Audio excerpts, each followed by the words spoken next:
તો નવસારીના ખૂબ ચર્ચિત છાપરા રોડની ગુણવત્તા પર સવાલ ઉઠ્યા છે।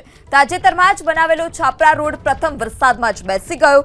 રોડ બેસી જતા ટાઇલ્સ ભરેલી ટ્રક ત્યાં ફસાઈ હતી। પ્રથમ વરસાદમાં જ રોડ બેસી જતા તેની ગુણવત્તા સામે પણ સવાલ ઉઠી રહ્યા છે।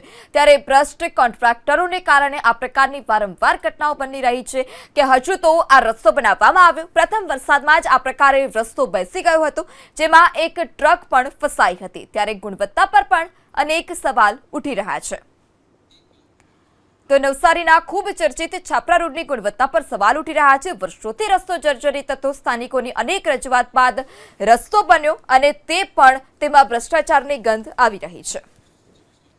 ત્યારે ભ્રષ્ટ કોન્ટ્રાક્ટરોને કારણે આ પ્રકારની વારંવાર ઘટનાઓ બની રહી છે કે હજુ તો આ રસ્તો બનાવવામાં આવ્યો, પ્રથમ વરસાદમાં જ આ પ્રકારે રસ્તો બેસી ગયો હતો, જેમાં એક ટ્રક પણ ફસાઈ હતી। ત્યારે ગુણવત્તા પર પણ અનેક સવાલ ઉઠી રહ્યા છે।